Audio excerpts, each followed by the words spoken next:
만물을 창조하신 하나님께서 인류 역사를 엮어 가실 때에 하나님의 계획을 따라서 목적을 달성하시기 위한 섭리로 이스라엘이라고 하는 택하신 백성, 이 선민이라고 하는데, 아브라함을 통하여 택하심 받은 이스라엘이 역사 속에 세계 모든 민족의 축이 되게 하셨습니다.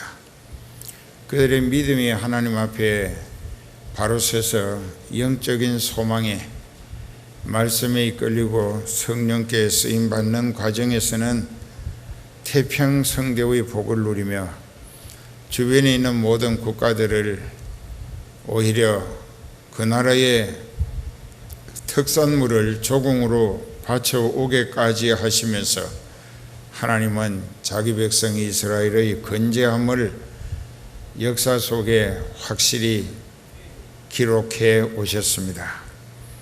그런데 그 백성들이 하나님과의 관계가 어긋나고 미신 우상을 섬기면서 육신의 본능과 그 욕구를 따라 범죄와 타락의 늪에 빠지게 되면서부터 나라의 신세는 하나님이 정하신 다른 나라에 의해서 망하게 되고 또 포로로 끌려가게 되고 심지어 하나님 모시고 섬기며 복을 누리고 살았던 예루살렘이 잿더미가 되도록 성전도 불타버리게 하시고 또 성벽도 불에 타서 허물어졌습니다. 그래서 예수님이 오시기 BC 587년까지 바벨론에 의해서 이스라엘은 완전히 멸망당하고 하루에 36,000명의 젊은 청년들이 기드론 골짜구니에 시체를 메울 정도로 몰사당하는가 하면 부녀자들은 짓밟히고 또 성전의 기물까지 다 빼앗아 유대인들의 몸으로 머리에 이고 등에 지고 가슴에 안고 원수나라인 바벨론 수상궁으로 옮겨다 바치게 만들었습니다. 여러분, 개인들의 인생도 한 민족의 역사 속에서 유익한 교훈을 찾을 줄 알아야 한다는 것입니다. 여러분 개인도 하나님과의 관계가 진리를 깨닫게 하시고 성령의 인치시고 인도하심을 받아서 그 사람의 생각, 말, 행동이 하나님 마음에 드는 신앙생활로 하나님과의 관계가 더욱 긴밀하고 친숙해질수록 그 인생은 하나님으로부터 기대와 선망의 대상이 되고 더 좋은 것으로 함께해 주시면서 하나님의 영원하신 뜻을 이루어 가시는데 요긴한 일꾼으로, 도구로, 그릇으로 쓰시기를 원하십니다. 예나 지금이나 진리와 성령으로 깨닫게 하시고 회개하게 하시고 거듭나게 하심으로 성령을 받은 사람들을 하나님은 자기 백성 자녀라 하시고 그들과 함께 하시는 증거를 불신 모든 세계에 입체적으로 증거해 보이시면서 유대 나라는 망했다, 혹은 아무개 개인은 교회 다니지만 그가 신앙이 거짓이고 또 하나님의 기대를 저버렸고 불의와 타협하며 죄악된 삶을 살았기 때문에 그의 인생은 비참하지만은 끼니 간 데 없지만은 죽을 병에 걸려 신음하고 있지만은 그러나 하나님은 지금도 그 사람의 하나님으로 그 인생이 너무나 숨막히는 현실의 열악한 상황 그리고 죽을 지경에 몰려가는 처지를 반성과 회개의 기회로 삼아서 하나님 앞에 뭐가 잘못됐고 또 어긋나게 살았는지 그것을 확실히 깨달아 철저히 회개만 하면은 즉시 하나님은 그 사람을 회복시키시고 다시 능력의 손으로 붙들어 쓰시기 시작하실 때 세계 모든 사람들이 아무개는 하나님의 사람이더라 할 수밖에 없도록 그렇게 만들어 가신다는 것입니다. 본문의 전후를 간략해서 설명을 하면은 느헤미야라고 하는 사람은 바벨론의 포로로 끌려간 사람이었고 그곳에 가가지고 아닥사스다 왕 앞에서 술을 맡아 음식을 검토해가지고 왕의 식사에 독이 들어가지 않았는가를 살피면서 왕의 신임을 두터이 산 믿음의 청년이었습니다. 그가 어느 날 예루살렘에서 늦게 끌려온 형제 두 사람을 만나고 그들로부터 예루살렘은 황폐하고 성도 불타버렸고 성전도 잿더미가 되어 있고 백성들은 사방으로 끌려가서 노예 생활하기에 비참하기 이를 데 없다고. 그때 그는 가슴이 찢어지는 것 같았습니다. 하나님을 원망하기 앞서 자기와 자기 조상들의 죄를 하나님 앞에 애타게 회개하며 금식하면서 용서를 빌고 그래서 이 백성이 하나님이 정하신 기한 이전에 하나님을 알아보고 자신들의 죄악을 깨달아 철저히 회개함으로 용서받고 다시 언약의 땅 가나안으로 돌아가서 하나님과 더불어 잘 살게 해달라고 애타게 기도를 했습니다. 여러 날 금식을 했더니 얼굴이 초췌하고 그래서 왕 앞에 술잔을 받쳐들고 들어갔을 때 왕이 네 몸에 병이 없는데 왜 얼굴에 수심이 가득하냐 했을 때 자기가 기도하는 제목을 왕에게 호소했습니다. 그러면서 나는 여기서 대궐에서 왕의 그늘에서 호합판으로 잘 살고 있지만은 내 민족이 죄값을 치르느라고 비참하게 이를 데 없는 처지에 시달리고 있다라고 울면서 이야기했을 때 하나님의 성령이 이방나라 왕인 아닥사스다 왕을 감동시켜서 내가 네게 무엇을 해주길 원하느냐 하도록 만드셨고 그때 왕이 내게 은혜 베푸시기를 원하시면은 나로 하여금 예루살렘에 돌아가서 불타 허물어진 성벽을 다시 재건하고 그 백성들로 하나님 모시고 하나님과의 관계를 회복해서 하나님 은혜로 사는 나라 만들게 해 주시겠는가 하고 그 왕이 쾌히 허락을 합니다. 그 내가 보낸다면 며칠 만에 이 모든 일들을 하고 돌아올 수 있겠느냐. 그래서 일정을 약정하고 가겠는데 왕이 많은 재물을 줬습니다. 성벽을 다시 쌓자면 엄청난 재정이 필요했기 때문에 이건 다 하나님이 하시는 일입니다. 자, 하나님은 지금도 성은교회를 통하여 세계 선교를 애써 인류 복음화를 목적으로 유튜브나 여러 나라 TV나 또 인터넷 사이트나 또는 라디오를 통해서 전파하고 계십니다. 근데 옛날에도 꼭 같습니다. 하나님을 뜨겁게 사랑하고 자기 민족의 죄값으로 인한 시달림의 불행과 저주스러운 참혹함이 너무나 마음 아파서 그 백성들의 죄를 부둥켜 안고 하나님 앞에 진심으로 회개하며 용서를 구하고 금식까지 하면서 애타게 몸부림치는 심령을 하나님은 그 주변 사람들을 성령으로 움직여 가지고 그 사람의 소원을 이룰 수 있도록 기회를 주신다는 것입니다. 그 바벨론에 포로로 끌려갈 때 예레미야 선지자를 통하여 25장 10절 이하에 보면은 70년간 바벨론에 유대인을 붙였습니다. 그 70년이 한 10년쯤 남았을 때에 이 민족이 하나님 앞에 회개하기 시작을 했습니다. 회개하게 되니까는 하나님께서 페르시아 왕 고레스라고 하는 왕을 메대와 연합군을 만들어 하룻밤에 쳐들어가서 바벨론은 점령되고 바벨론의 왕과 장관들과 군장들과 백성의 지도자들은 하룻밤에 전부 다 전멸당했습니다. 이것이 하나님의 뜻입니다.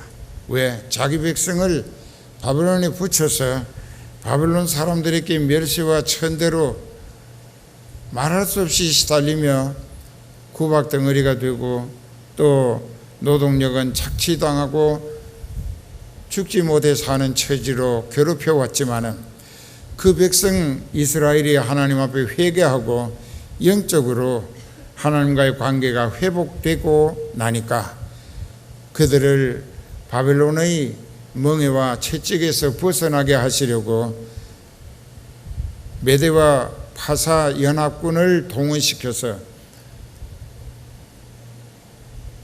바벨론이 하룻밤에 허물어지고 맙니다. 이것은 예언하신 그대로 되어지는 것을 볼 때에 하나님은 70년 전에 예언하신 것이 그대로 이루어지고 마는구나. 이것을 미루어 볼 때 오늘 이 시대도 하나님이 세우신 계획에 따라 하나님이 이끌어 가시는 역사로 엮어져 가고 있구나 하는 것을 아무도 부인할 수가 없습니다. 그 속에 살고 있는 우리들 각자, 저나 여러분들도 예외일 수가 없다는 것입니다. 똑같습니다. 그렇기 때문에 오늘 우리가 깨달아야 될 것은, 그래서 메대와 파사 연합군이 바벨론을 쳐부시고 하룻밤에 점령했을 때 하나님께서 페르시아 왕인 고레스에게 성령으로 충만하게 사로잡으시고 그에게 바벨론 전국에 조서를 내려서 모든 유대인들은 원하면은 언제든지 고국 유대 땅 예루살렘으로 돌아가라. 그리고 또 남은 바벨론 사람들에게 아주 엄한 명령으로 너희가 70년 동안 유대인들을 끌어다가 노동을 시켜 그 노동력을 착취했은즉 이제 그들에게 70년간의 품삯을 한꺼번에 챙겨주라.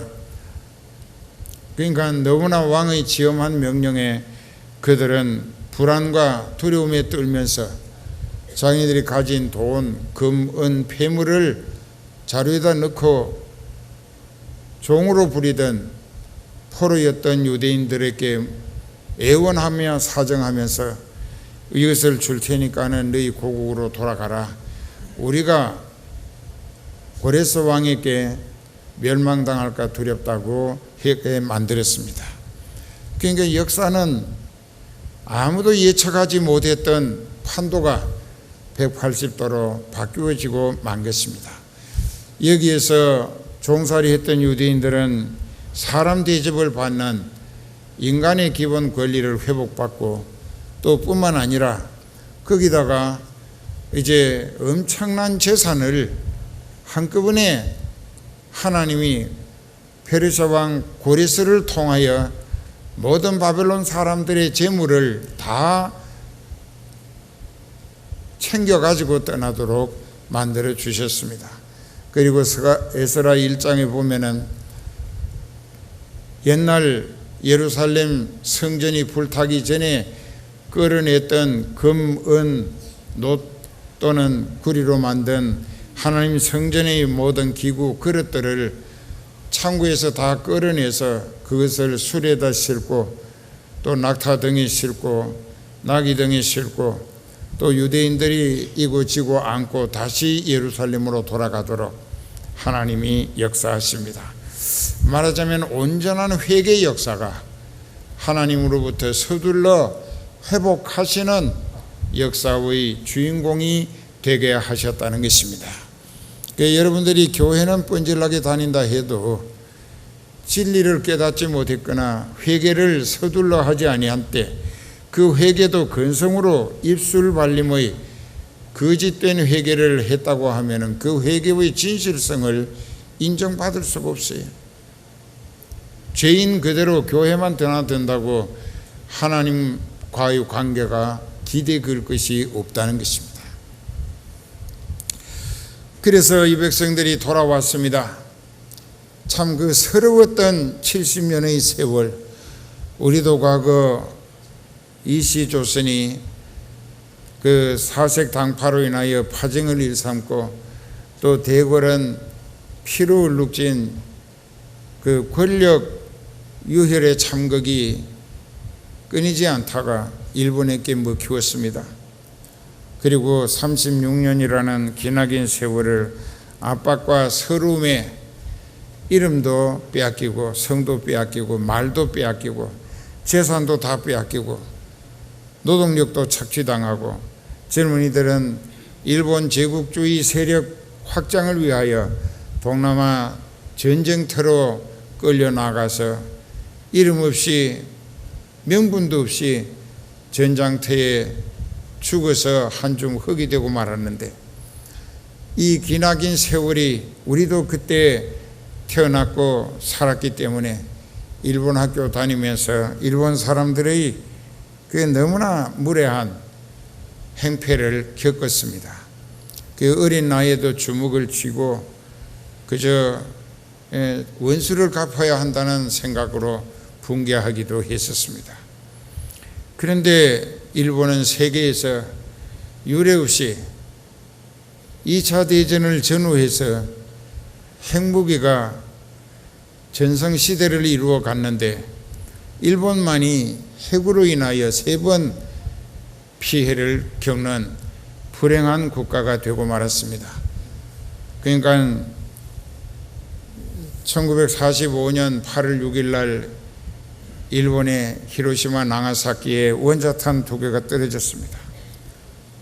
엄청난 생명이 불에 타 죽었는데, 사람이 길을 이렇게 걸어가다가 핵폭탄이 터지면은 그 빛을 받는 즉시 온몸에 있는 피나 습기가 싹 말라서 이렇게 선체로 사람 모양은 있는데 죽어 있습니다. 그래가서 건드리면 재가 돼서 팍싹 허물어지더라는 것입니다. 그것이 핵의 위력입니다. 그런데 요 얼마 전에 또 몇 년 전에 그 일본에서는 쓰나미로 인해 가지고 결국 핵원자 발전소가 그만 핵으로 인하여서 일본에 엄청난 피해를 지금도 계속 당하고 있습니다. 그러면서도 아직까지 회개할 줄 모르고 이성을 잃은 것처럼 마치 미치광이처럼 그 되지도 않는 엉터리로 과거에 괴롭혔던 사람들을 다시 2중 3중으로 괴롭히는 죄악을 일삼고 있습니다. 그 세계 지질학자들은 공언하기를 일본은 머지않아서 바닷속에 침몰되고 말 것이다. 역사 속에서 자치가 흔적도 없이 바닷속에 침몰하고 말 것이다. 이제 이렇게 얘기를 합니다. 그래서 우리는 가까우면서도 먼 나라처럼 항상 그들이 사과할 줄 모르고 오히려 우리로 하여금 적개심을 부추기는 악랄한 죄악을 일삼고 있습니다. 우리도 깨달아야 합니다. 왜 그럴까? 한국 교회가 제 기능을 잃어가고 있다는 데 문제가 있습니다. 역사하시는 하나님의 말씀, 그 생명력을 잃어가는 데서 교회가 구실을 제대로 못하면 나라가 망합니다. 나라가 망하는 것은 하나님께서 생명력을 상실한 교회를 회개시키고 다시 생명력을 회복받을 수 있도록 하시기 위한 조처일 수밖에 없다는 것입니다. 그렇기 때문에 우리 성은교회라도 말씀이 살아 역사하시는 교회로 다니시는 여러분들의 신앙이 회개하고 믿음이 바로 설 수 있다면 여러분들이 다음 세대를 위한 하나님의 계획, 그 각본에 따라서 크고 요긴하게 쓰임받을 수 있는 하나님의 일꾼이 되어질 수 있다는 것입니다. 그래서 이제 그 이스라엘이 돌아와 가지고 엄청난 재산을 가지고 왔으나 그들이 하나님께서 바벨론의 재물을 거의 다 챙겨오게 만드신 이유는 너희가 가서 타버린 성전을 다시 지어서 재건해서 하나님과의 영적인 관계를 회복하기를 서둘러라.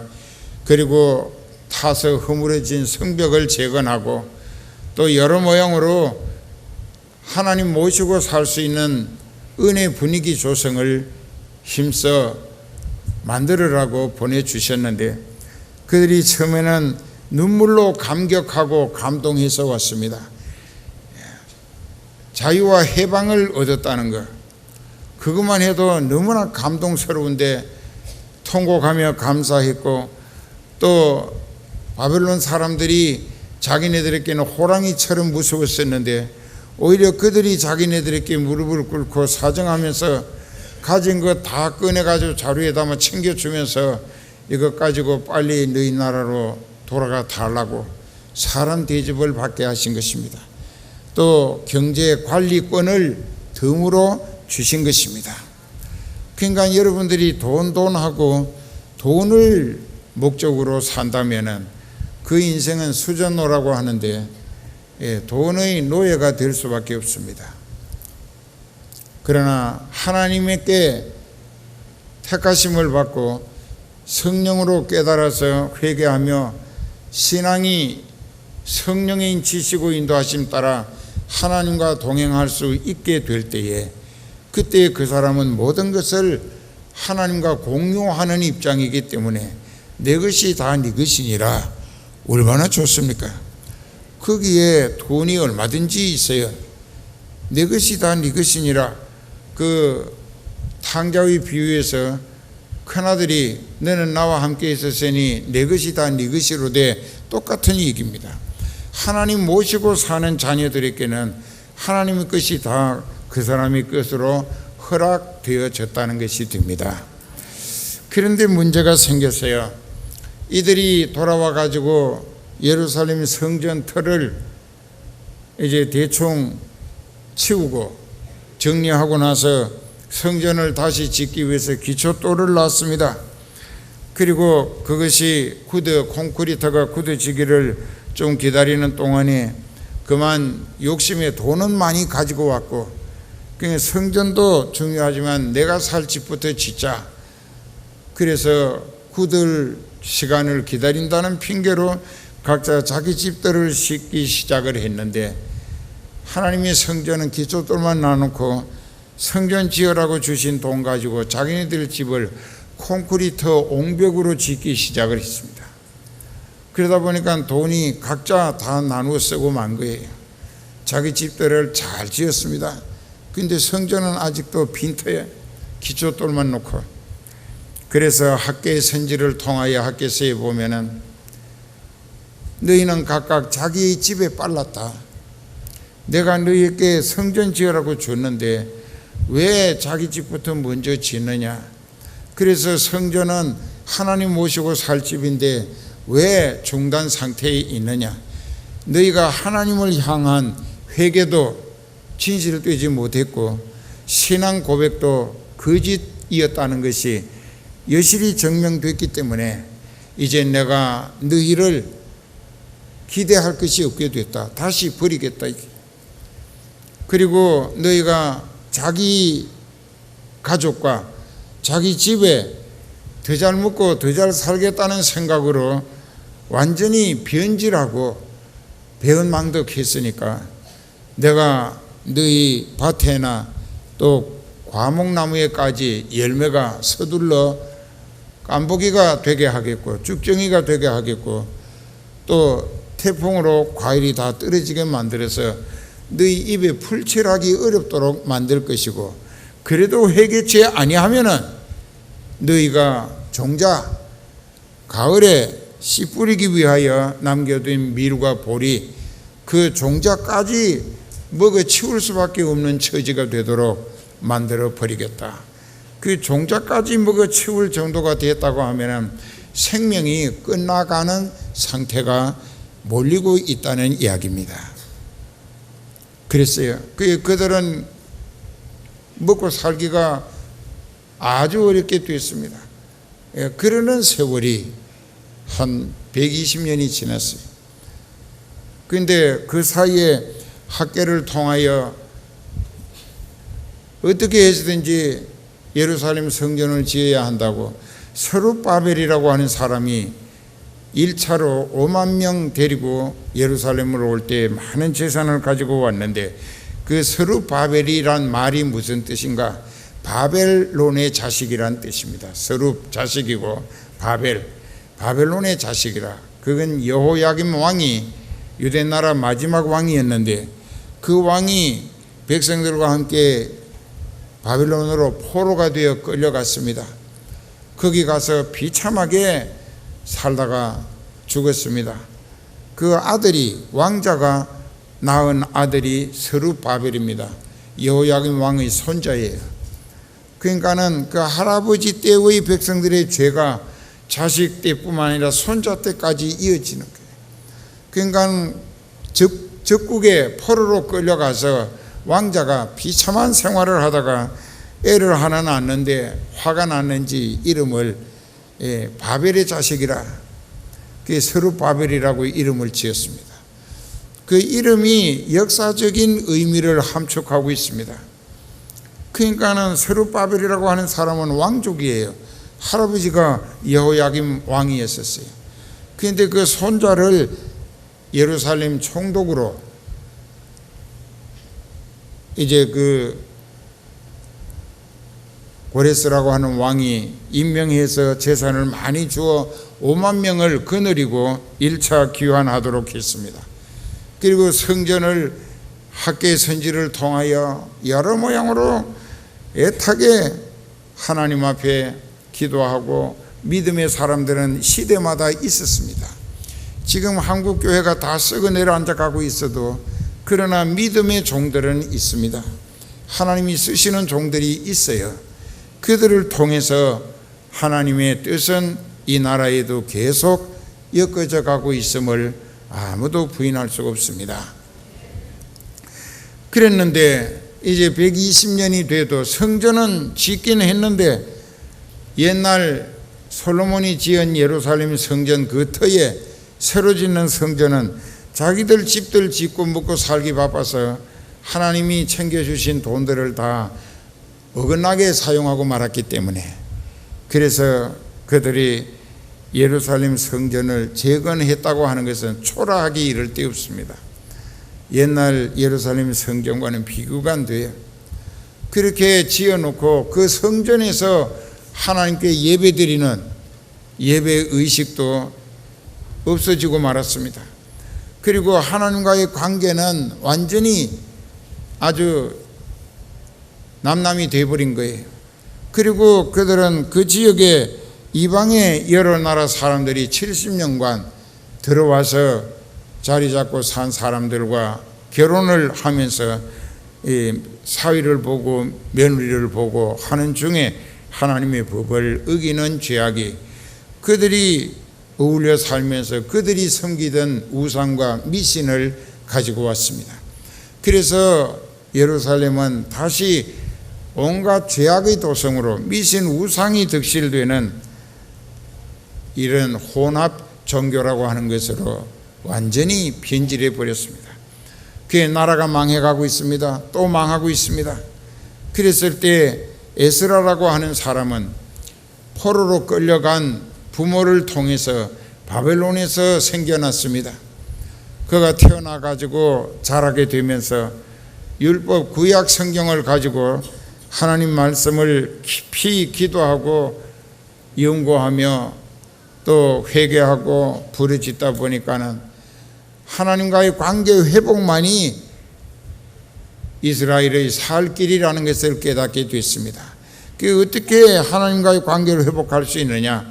말씀을 깨달아 무엇이 하나님과의 관계를 어긋나게 했고 하나님을 진노하시도록 만들었는가를 깨달아서 철저히 회개하고 그 하나님 앞에 바로 돌아가면은 하나님께서 자기 백성을 다시 예루살렘으로 돌아가기도 하고 그곳에 가서 하나님과의 관계가 영적 체질 신앙으로 돈독해지면 질수록 그 백성을 하나님께서 세계 모든 민족 가운데 뛰어나게 하시고 머리가 되게 하시되 꼴이 되지 않게 하시고 앞장서게 하시되 남들을 뒤따라가는 신세 되지 않게 해 주신다.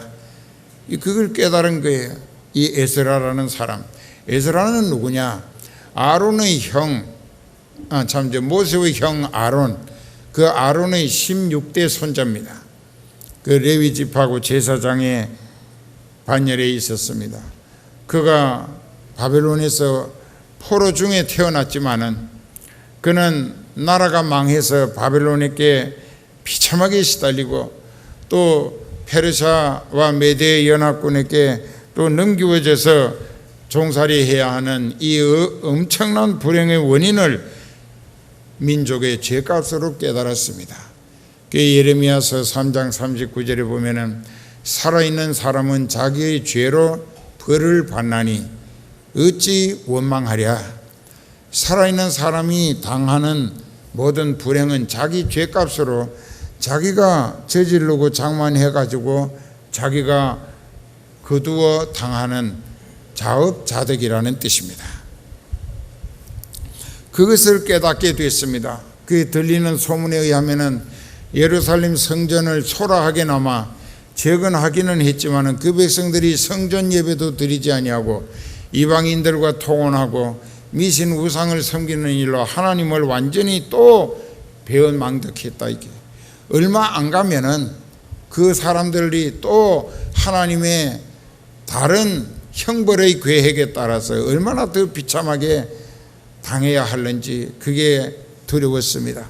그래서 그는 애써 기도하면서 그는 서기관으로 있었습니다.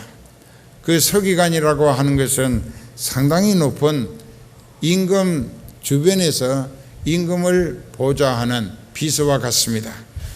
그런 자리에 있었는데도 그 자리는 자기로서는 자기 가족과 함께 잘 먹고 잘 입고 대접받으며 잘 살 수 있는 처지였지만은 자기보다도 자기 민족의 불행을 염려하는 마음 때문에 잠을 자지 못했어요.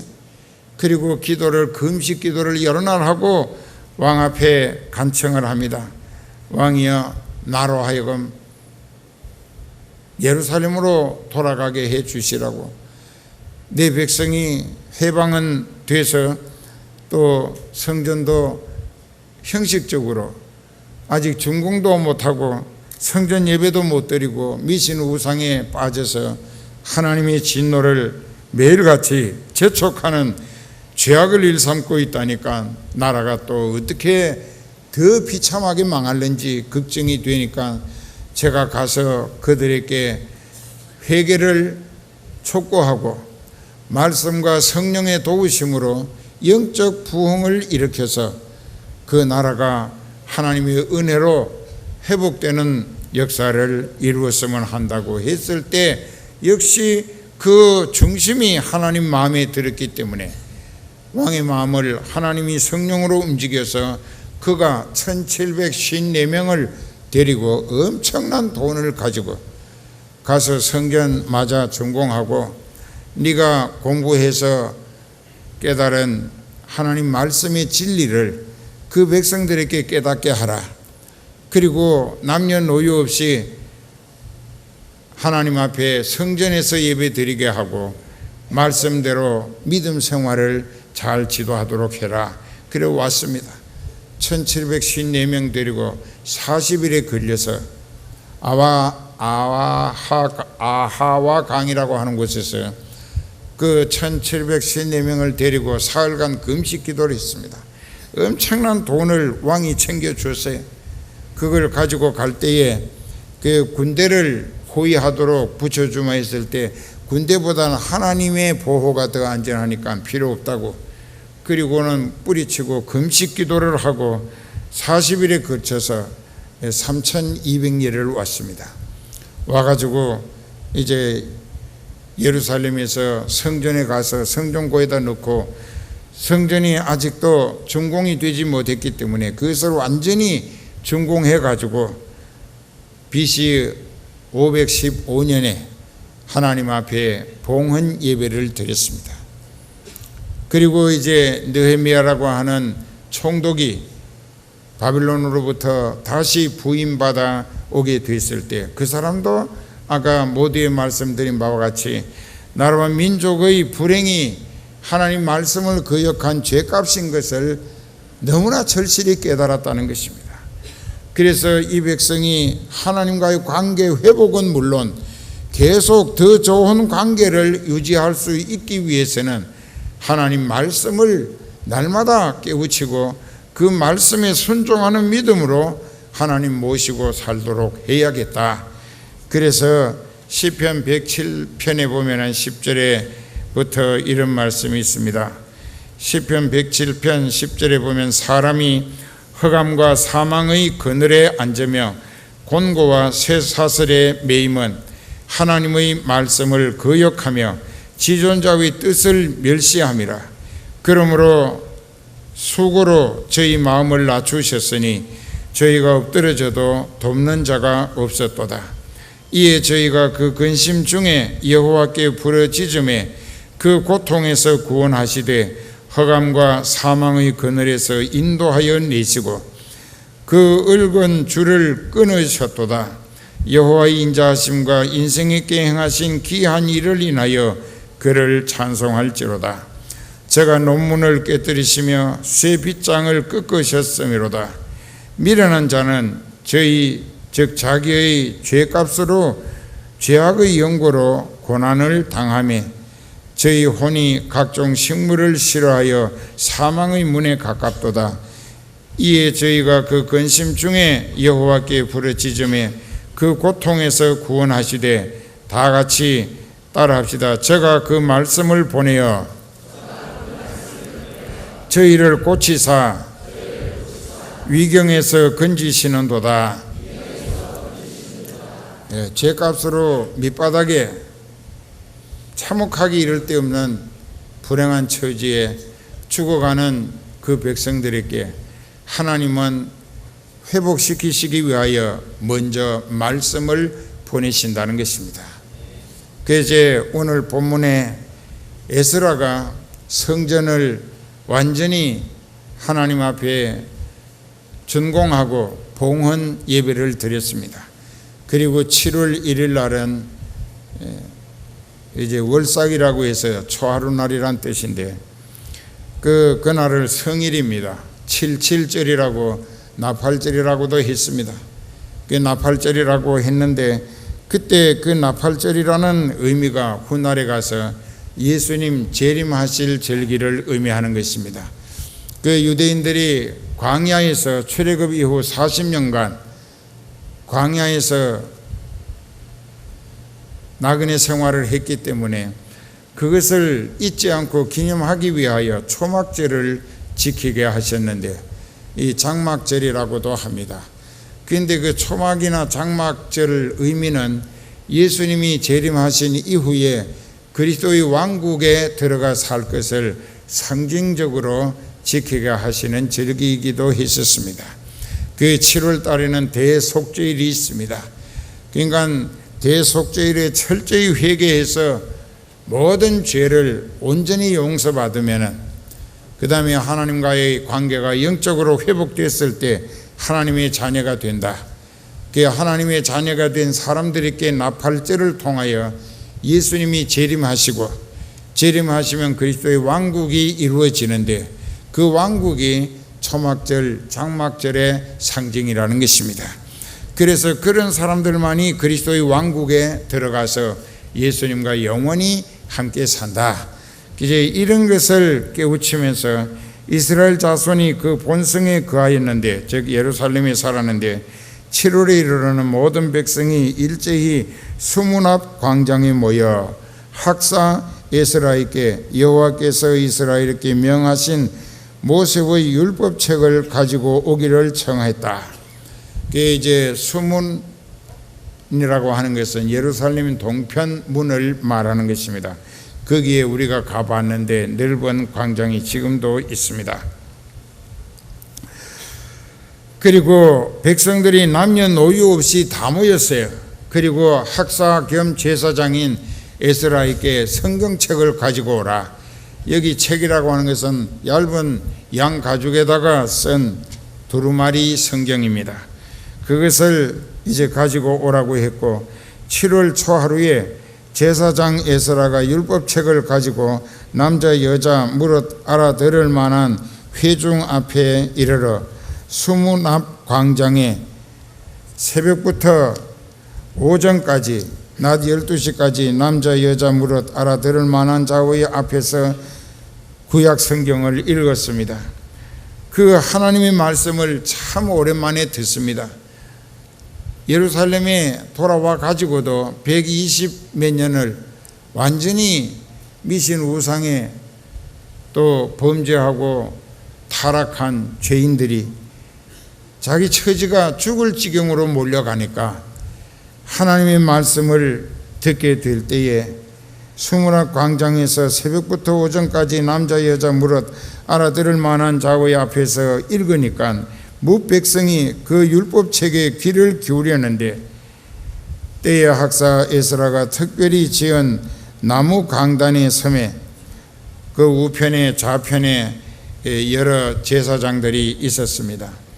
그 이름들을 다 기억하기는 어렵고 5절부터 보면 학사 에스라가 모든 백성 위에 서서 저희 눈앞에 책을 펴니 그 두루마리 성경책을 펼 때에 모든 백성이 일어섰다. 그 일어섰다는 것은 그 하나님의 말씀에 대한 기대감이 얼마나 간절했고 또 그 말씀의 가치가 자기네들의 입장에서 얼마나 절실한가 하는 것을 잘 나타내는 표현이었습니다. 하나님 말씀이 펼 때에 백성이 다 일어섰다고, 그 말하자면 맞아들이기 위해서, 받아들이기 위해서 취하는 태도였습니다. 에스라가 광대하신 하나님 여호와를 송축하며 모든 백성이 손을 들고 아멘 아멘 응답하고 몸을 굽혀 얼굴을 땅에 대고 여호와께 경배했다.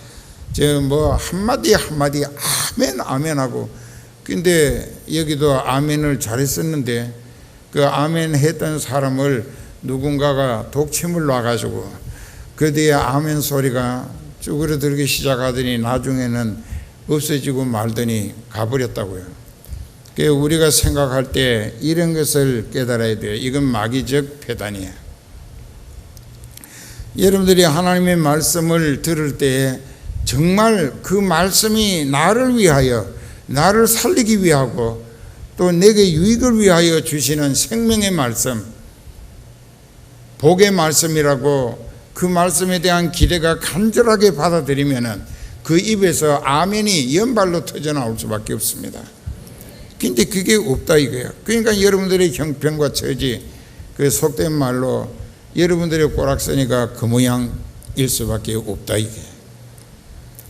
그러나 여러분들의 심령이 마음문을 열고 하나님의 말씀을 아멘 아멘으로 받아들여서 그 말씀에 순종하고 복종하며 실천하는 사람은 그 말씀이 그 사람을 살린다. 그렇게 해서 이제 여기도 보면은 몸을 굽혀 얼굴을 땅에 대고 여호와께 경배했다. 이 말씀 다시 듣게 하신 하나님께 감사해서 회개하는 자세로 아주 겸손하게 이 이마가 땅바닥에 닿도록 완전히 엉덩이를 축여들고 엎드려 가지고 아멘 아멘 했다는 것이, 이건 하나님 앞에 항복하는 자세입니다. 말씀에 굴복하는 자세예요. 그 말씀이 얼마나 자기네들에게 유익한 것이고 복된 것인가를 지난 세월의 불행과 고통, 그 비참한 과정에서 뼈에 저미도록 체험했던 것이죠. 그렇기 때문에 이제 그 백성들이 계속 하나님 말씀을 깨닫게 되는데, 하나님의 율법책을 낭독하고 그 뜻을 해석하여 백성으로 그 낭독하는 것을 다 깨닫게 하며 백성이 율법의 말씀을 듣고 다 우는지라. 왜 울었겠습니까? 후회가 돼서 전날의 말씀을 무시하고 선지자나 목자를 통하여 애타게 일러주시는 말씀을 거역하고 배척하며 불순종했던 그것이 바로 자기네들의 신세를 비참하게 만들었다고 하는 것을 깨닫게 될 때에 통곡할 수밖에. 그렇게 깨닫습니다. 통곡합니다. 그리고 다 웁니다.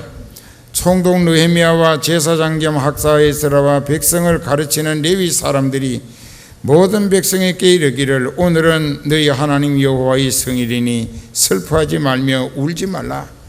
이제 너희가 진심으로 회개하고 말씀을 통하여 하나님과의 관계가 회복되었으니 이젠 슬퍼하거나 울 일이 아니다. 이게 하나님이 너희 중에 계신다. 하나님이 너희를 자녀로 받아들이셨다. 그리고 하나님이 이제부터 너희를 하나님의 조건으로 책임지시고 하나님의 방법으로 회복시켜 주실 것이다. 그러니까는 슬퍼하지 말고 울지 말라. 그리고 각자가 자기가 가진 음식을 맛있게 먹고 또 가지지 못한 사람들에게는 자기 것을 나누어 먹여가면서 기뻐하고 즐거워하라. 하나님을 기뻐하는 것이 너희의 힘이니라. 우리도 목회하면서 그랬습니다. 하나님을 기뻐하는 것이 최고의 힘이 된다는 것입니다. 왜냐하면 내가 하나님을 기뻐할 수 있다고 하는 것은 하나님과 나와의 관계가 원만하고 친밀하고, 그래서 나는 하나님께 이끌리며 쓰임받고 있다는 증거이기 때문에 하나님을 기뻐하는 그것이 곧 내가 세상 살아가는 원동력이 되더라는 것입니다. 그래서 이제 쭉 나누어주면서 기뻐했습니다. 하나님을 기뻐하는 것이 너희의 힘이라 잊지 마세요. 여러분들도 이렇게 보면 신앙생활은 하지만은 하나님을 기뻐하지 못해. 불안해하고 뭔가 좀 불안과 두려움에 질려 산다. 이게 왜? 뜻듣지 못하다. 이게 자기 생각, 말, 행동이 하나님 앞에 뜻듣지 못하다. 죄악을 일삼고 잘못 살았기 때문에 이걸 깨달아야 한다. 그런데 여기서 이제 학사 에스라가 1754명과 함께 엄청난 돈을 가지고 왔습니다. 그 학사 에스라가 와서 느헤미야의 도움을 받아 서문앞 광장에서 모든 유대인들을 다 모아놓고 하나님 말씀을 가르치면서 성령의 도우심을 의지하여 회개운동을 일으켰는데, 여기 9장에 가서 보면은 그 백성들이 계속해서 금식하며 회개했습니다.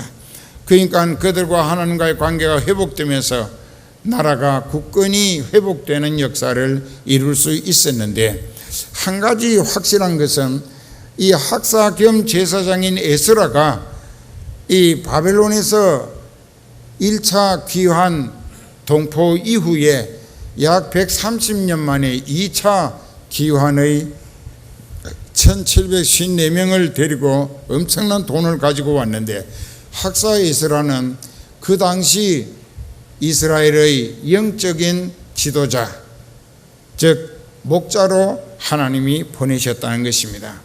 그 목자가 오게 될 때 그냥 온 게 아니라 그 목자에게 축복권을 주신 거예요. 그 축복권이 뭐냐?